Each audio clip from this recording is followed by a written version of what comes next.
Good morning. And this is thinking outside of the box, and guess what? I've been thinking. But before I tell you about what I've been thinking, I have a question for you.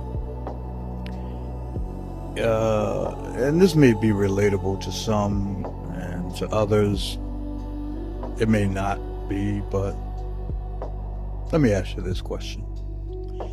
Have you ever jumped to a conclusion too soon, judged someone too quickly, or believed something from a person known to lie without checking the facts?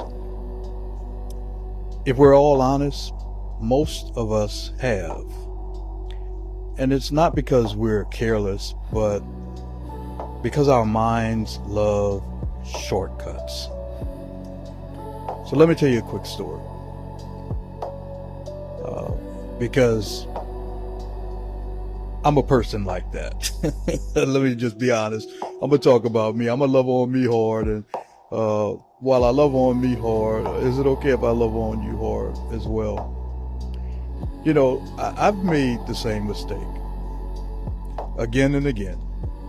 Same reaction, same confidence, same wrong outcome. I wasn't lacking intelligence. I was just skipping the process.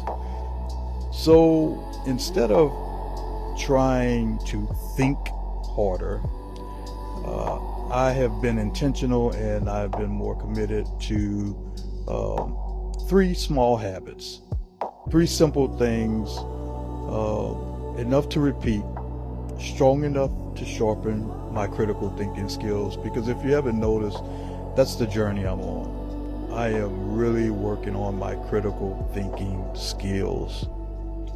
So the first thing is slow the story down. That's what I tell myself. Slow the story down, Darren. Before you decide, ask, what am I assuming right now?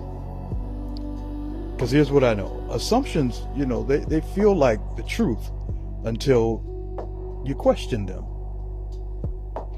The second thing that I do is I learn to flip the lens or flip the script.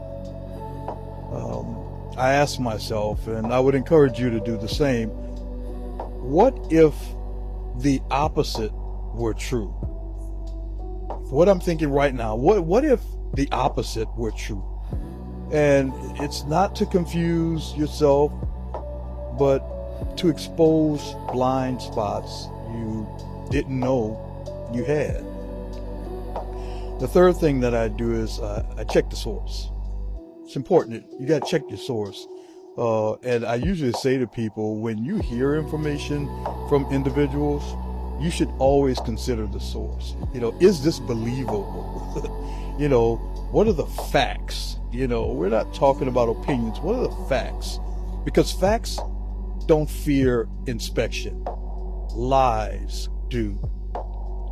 And here's how the story ends. Nothing dramatic change, no big revelation. I just became more consistent, and consistency sharpens my critical thinking skills. That's where the journey I'm on. So today, I would encourage you, don't rush to be right. Pause, question, verify. That's how you stop reacting and start thinking outside of the box. You got to check your stinking thinking.